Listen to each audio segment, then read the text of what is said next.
حضرت ابو ہریرہ رضی اللہ تعالی عنہ اور حضرت ابن عباس رضی اللہ تعالی عنہ فرماتے ہیں کہ ہم نے نبی پاک صلی اللہ علیہ وآلہ وسلم کو ایک خطبہ میں ارشاد فرماتے ہوئے سنا، اور آپ صلی اللہ علیہ وآلہ وسلم اس خطبہ میں فرما رہے تھے کہ جو شخص کسی عورت کے یا کسی لڑکے کے یا کسی آدمی کے جائے پہانہ میں برائی کرے گا تو وہ قیامت کے دن سڑے ہوئے مردار سے زیادہ بدبودار اٹھایا جائے گا، اور لوگوں کے سامنے اس کی بے حیائی کا چرچا ہوگا، حتیٰ کہ اس کو اللہ تعالیٰ دوزخ کی آگ میں داخل کر دیں گے۔ اللہ تعالیٰ اس کے نیک اعمال ضائع کر دیں گے، نہ تو اس سے کوئی مستحب قبول ہوگا اور نہ ہی کوئی فرض عبادت، بلکہ اس کو آگ کے ایک تابوت میں بند کر دیا جائے گا، اور آگ کے لوہے کے اس پر میخیں ٹھونک دی جائیں گی، کیل ٹھونک دیے جائیں گے، اور یہ وہ میخیں اس لوتی کے منہ سے اور جسم میں گھس جائیں گی۔ حضرت ابو ہریرہ رضی اللہ عنہ نے فرمایا، یہ سزا اس لوتی کو دی جائے گی جو بغیر توبہ کیے مر جائے۔ حضرت انس بن مالک رضی اللہ تعالیٰ عنہ سے روایت ہے کہ نبی کریم صلی اللہ علیہ وآلہ وسلم نے ارشاد فرمایا، 7 قسم کے لوگ ایسے ہیں کہ جس کی طرف نہ تو اللہ تعالیٰ قیامت کے دن دیکھے گا اور نہ ان کو پاک کرے گا، یعنی نہ ان کو دوزخ سے رہائی ملے گی اور نہ گناہوں سے رہائی ملے گی، اور نہ ان کو میدان حشر میں باقی مخلوقات کے ساتھ جمع کیا جائے گا، یعنی قبروں سے نکلتے ہی پہلے ہی ان کو دوزخ میں ڈال دیا جائے گا، مخلوقات کے ساتھ جمع ہونے کی نوبت ہی نہیں آئے گی، جیسا کہ اگلے جملہ میں آتا ہے کہ وہ دوزخ میں سب سے پہلے داخل ہو جائیں گے۔ ہاں، اگر انہوں نے توبہ کر لی تو وہ جو توبہ کرتا ہے اللہ تعالیٰ اس کی توبہ کو قبول فرما لیتے ہیں، اللہ تعالیٰ اسے معاف فرما دیتے ہیں، اللہ تعالیٰ اس کی بخشش فرما دیتے ہیں۔ 7 قسم کے لوگ یہ ہیں: مشت زنی کرنے والا، فاعل لواطت کرنے والا، مفعول لواطت کرائے گا، شراب کا عادی، والدین کو پیٹنے والا یہاں تک کہ وہ فریاد کرنے لگیں، اور اپنے پڑوسیوں کو تکلیف دینے والا حتیٰ کہ وہ لعنت کرنے لگیں، اور اپنے پڑوسی کی بیوی سے زنا کرنے والا۔ آپ اندازہ فرمائیے یہ 7 کام کتنے بڑے گناہ ہیں اور کتنے بڑے کام ہیں کہ اتنی سخت سزا ان کو دی جائے گی، لیکن دوزخ میں طویل عرصہ سزا بھگتنے کے بعد مومنین کو جنت میں داخل کیا جائے گا، لیکن یہ معلوم نہیں کہ دوزخ میں رہنے کا طویل عرصہ لاکھوں سال کا ہے یا کہ کروڑوں سال کا۔ اللہ تعالیٰ سب کو اپنی امان میں رکھے۔ دنیا میں اگر مچھر بھی کاٹ لے تو سخت تکلیف محسوس ہوتی ہے، پتہ نہیں سخت ترین عذاب خداوندی سہنے کی ہمت ہم میں کیسے آئے گی، سخت ترین عذاب خداوندی کے سہنے کی لوگوں میں کہاں سے جرت آ جاتی ہے۔ یہ شیطان کا دھوکہ ہے، کبھی یوں دھوکہ دیتا ہے کہ آخرت کس نے دیکھی ہے، ہمارے منہ سے یہ الفاظ نکلتے ہیں یا ہمارے منہ سے یہ الفاظ نکلواتا ہے کہ آخرت کس نے دیکھی ہے۔ یہ دھوکہ تو کفر ہے۔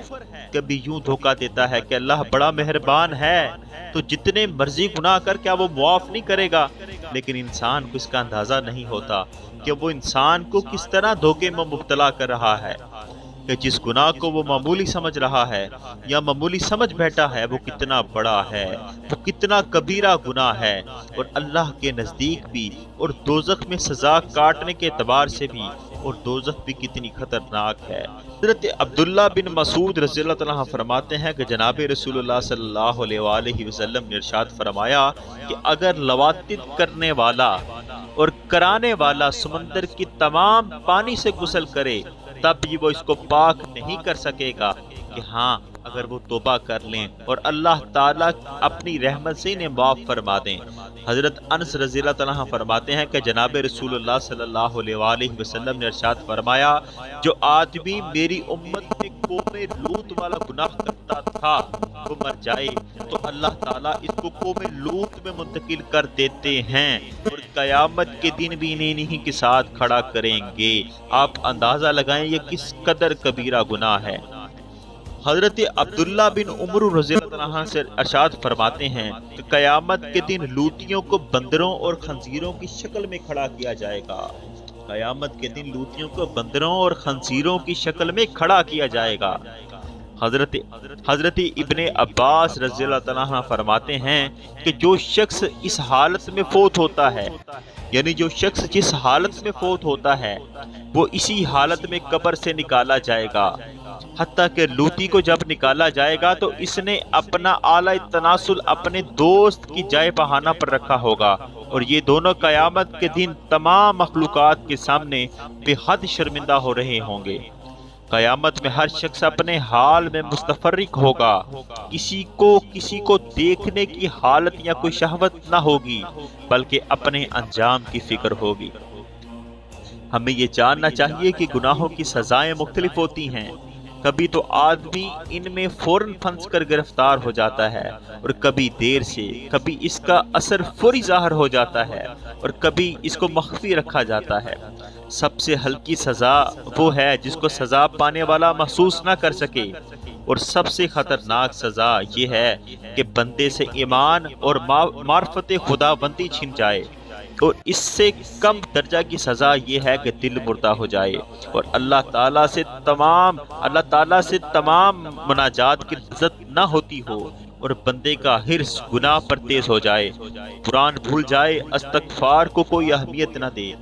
کبھی تو باطن کی سزا آہستگی سے تاریکی پھیلاتی ہے، حتیٰ کہ دل کے افق پر چھا جاتی ہے، اور اس کی بصیرت انسان کو اندھا کر دیتی ہے۔ اور سب سے ہلکی سزا وہ ہے جو دنیا میں بدن پر پڑے، اپنے گناہوں کی وجہ سے اپنے نفس کو عذاب خدا بندی کا مستحق جاننے لگے۔ اس پر ضروری ہے کہ وہ عذاب کے نازل ہونے سے پہلے سچی توبہ کر لے، اور وہ اپنے رب کے حضور پیش ہو جائے، اور وہ اپنے رب سے مطالبہ کرے کہ اے میرے اللہ، تو بخشنے والا ہے، تو میری بخشش فرما، تو مجھے معاف فرما دے۔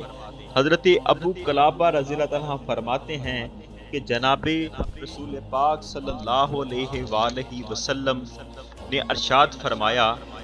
کہ نیکی کبھی بوسیدہ نہیں ہوتی، گناہ کبھی نہیں بھلایا جاتا، بدلہ دینے والا اللہ تعالیٰ کبھی نہیں سوتا، تو چاہے کر لے، دنیا میں تجھے اچھا یا برا سب کرنے کا اختیار ہے، تجھے دنیا میں مہلت عطا کی ہے، تو جیسا چاہے ویسا کر لے، جیسا عمل کرے گا ویسا ہی بدلہ دیا جائے گا، اور اگر نیک عمل کرے گا تو نیک اجر ملے گا، اور اگر برے عمل کرے گا تو خطرناک سزا دی جائے گی۔ حضرت حشام رحمۃ اللہ علیہ فرماتے ہیں کہ ایک مرتبہ حضرت امام ابن سیرین رحمۃ اللہ علیہ بہت غمگین ہوئے، تو ان سے عرض کیا گیا کہ اے ابو بکر، یہ غم کس بات کا ہے جو آپ اتنے پریشان ہیں؟ یہ غم اس گناہ کا ہے جو میں نے آج سے 40 سال پہلے کیا تھا۔ وہ فرمانے لگے کہ یہ غم اس گناہ کا ہے جو میں نے آج سے 40 سال پہلے کیا تھا۔ ہم اس شخص کا واقعہ پہلے ذکر کرتے ہیں کہ جس نے ایک لڑکے کی طرف نظر نگاہ سے دیکھا تو اس کا حفظ شدہ قرآن پاک 40 سال کے بعد بھول گیا۔ عورت کی کلائی سے اگر مرد کی کلائی چپک گئی۔ حضرت علقمہ بن مرثد رحمۃ اللہ علیہ بیان کرتے ہیں کہ ایک شخص بیت اللہ شریف کا طواف کر رہا ہو، بڑی غور کرنے والی بات ہے کہ ایک شخص اگر بیت اللہ کا طواف کر رہا ہو اور اس کو عورت کی کلائی چمکتی ہوئی نظر آئے تو اس نے لذت لینے کے لیے اپنی کلائی اس کی کلائی پر رکھ دی اور ان دونوں کی کلائیاں آپس میں چپک گئیں، تو وہ شخص ایک بزرگ کے پاس گیا اور اپنا سارا واقعہ سنایا۔ تو بزرگ نے فرمایا کہ تم واپس اسی جگہ پر جاؤ جہاں پر تم نے گناہ کیا تھا، اور رب العزت سے وعدہ کرو کہ تم دوبارہ یہ حرکت نہیں کرو گے۔ چنانچہ اس نے ایسا ہی کیا اور اس کو نجات مل گئی۔ حضرت ابن ابی نجی رحمۃ اللہ علیہ فرماتے ہیں کہ اصاف اور نائلہ ایک مرد اور عورت تھے، یعنی اصاف اور نائلہ ایک مرد اور عورت تھے کہ شام سے بیت اللہ شریف کا حج کرنے کے لیے آئے۔ انہوں نے دوران طواف ایک دوسرے کا بوسہ لے لیا تو اللہ تعالیٰ نے ان کی شکلیں بگاڑ کر پتھر کر دیے اور یہ مسجد حرام ہی میں رہتے رہے حتیٰ کہ اسلام ظاہر ہوا اور ان کو نکال کر باہر کیا گیا۔ تو میرے بھائیوں، یہ وہ باتیں ہیں، یہ وہ چیزیں ہیں کہ جو گناہ ہم سے جانے انجانے ہو جاتے ہیں اور ہمیں اپنے رب کے حضور پیش بھی ہونا ہے اور ان تمام چیزوں کا حساب بھی دینا ہے، تو کیوں نہ آج ہی ہم اپنے پاک اللہ تعالیٰ کی بارگاہ میں توبہ اور استغفار کریں اور اللہ تعالیٰ سے معافی مانگیں۔ حضرت ابن عمر رضی اللہ تعالیٰ عنہ سے روایت ہے کہ جناب نبی کریم صلی اللہ علیہ وآلہ وسلم نے ارشاد فرمایا، اے لوگو تم اللہ تعالیٰ کے سامنے توبہ کرو، کیونکہ اس کے سامنے روزانہ 100 مرتبہ توبہ کرتا ہوں۔ نبی پاک فرما رہے ہیں کہ میں روزانہ 100 مرتبہ اللہ کے حضور توبہ اور استغفار کرتا ہوں۔ حضرت شداد بن اوس رضی اللہ تعالیٰ عنہ فرماتے ہیں کہ رسول اللہ صلی اللہ علیہ وآلہ وسلم نے ارشاد فرمایا، اے اللہ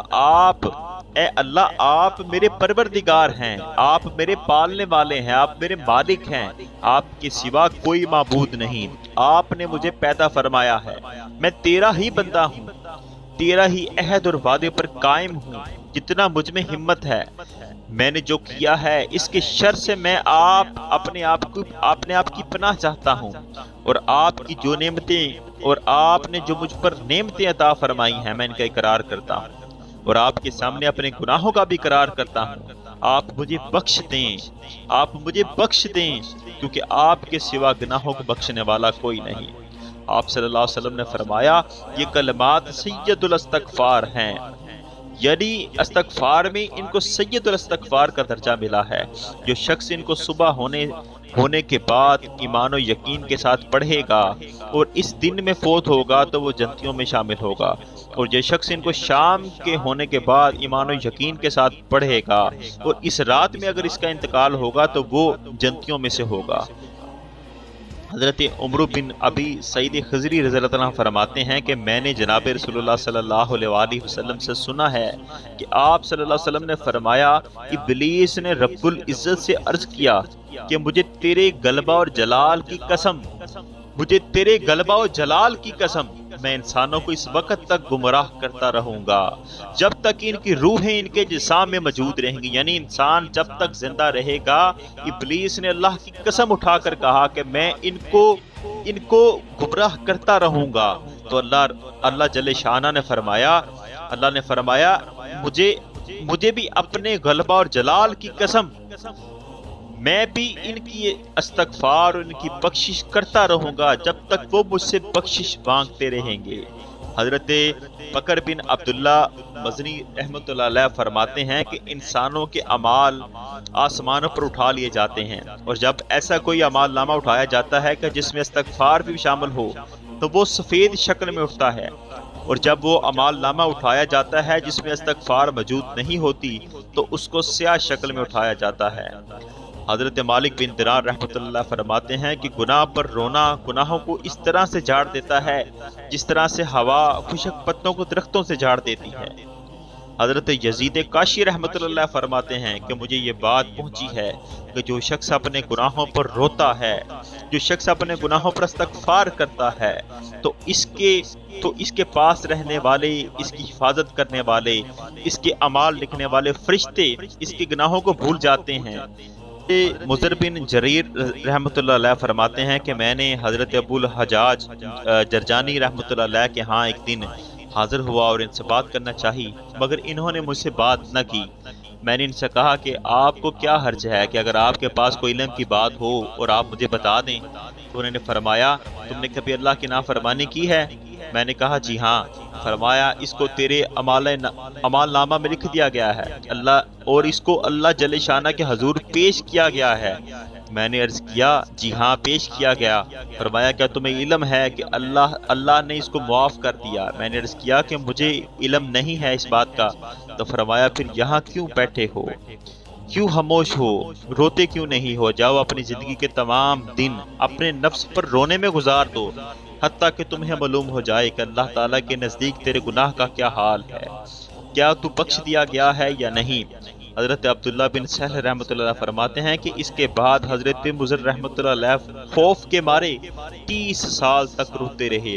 حتیٰ کہ ان کا انتقال ہو گیا۔ میرے بھائیوں، یہ وہ باتیں ہیں، یہ وہ حدیث ہیں جن سے ہمارے معاملات، ہماری تمام چیزیں، ہمارے گناہ ظاہر ہوتے ہیں اور ان کی سزائیں بھی ظاہر ہوتی ہیں۔ تو آج ہمارے پاس وقت ہے، آج ٹائم ہے، آج ہمیں اللہ کے حضور پیش ہو جانا چاہیے۔ اج ساوینے کھلے راوینے، اج ساوینے کھلے راوینے، اے ٹوک انوکھڑے ٹکنے نہیں۔ ਟੁਰ ਤੇ ਪੈਂਡੇ ਮੁੱਕ ਜਾਂਦੇ, ਕਰ